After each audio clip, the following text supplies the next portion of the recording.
തീർച്ചയായും അത് വളരെ deliberate and precise instruction army navy air ചീഫിന് കൊടുത്തിട്ട് സ്വാതന്ത്ര്യം കൊടുത്തിരിക്കുകയാണ്. They are professionals. അവർക്ക് അതിൻ്റെ സ്ട്രാറ്റജിക്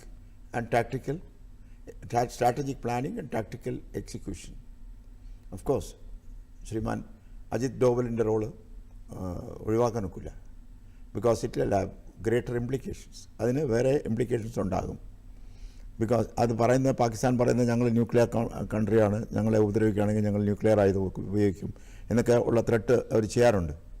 പക്ഷേ അത് നോട്ട് വിസ്റ്റാൻഡിങ് ദാറ്റ് അവർ പറയുന്നെങ്കിലും അവരുടെ ഡെലിവറി സിസ്റ്റം ഒന്നും തെളിയിക്കപ്പെട്ടിട്ടില്ല.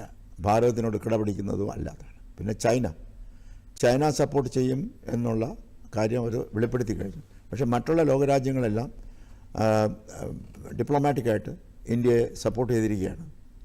കാരണം അവർ ചെയ്തത് തെറ്റാണ്. നമ്മുടെ രാജ്യത്തിനകത്ത് വന്ന് നിരായുധരായ ആളുകളെ ഏതൊരു രാജ്യത്തിന് ന്യായമില്ലാതെ അവരെ 23 പേരെ 26 പേരാണെന്ന് വെടിവെച്ച് കൊല്ലുകയാണ്. അവർ ടൂറിസ്റ്റാണ്.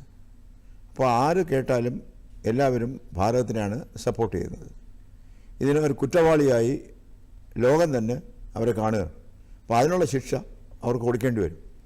അത് തീർച്ചയായിട്ടും കൊടുത്തിരിക്കും. അത് വളരെ കഠിനമായ ശിക്ഷയുമായിരിക്കും എന്നാണ് ഞാൻ വിലയിരുത്തുന്നത്. അത് അധികം താമസിയാതെ തന്നെ അതുണ്ടാകാൻ ചാൻസ് ഉണ്ട്. ഒരുപക്ഷെ നമ്മൾ പറഞ്ഞുകൊണ്ടിരിക്കുമ്പോഴായിരിക്കാം, അല്ലെങ്കിൽ നാളെ ആയിരിക്കാം.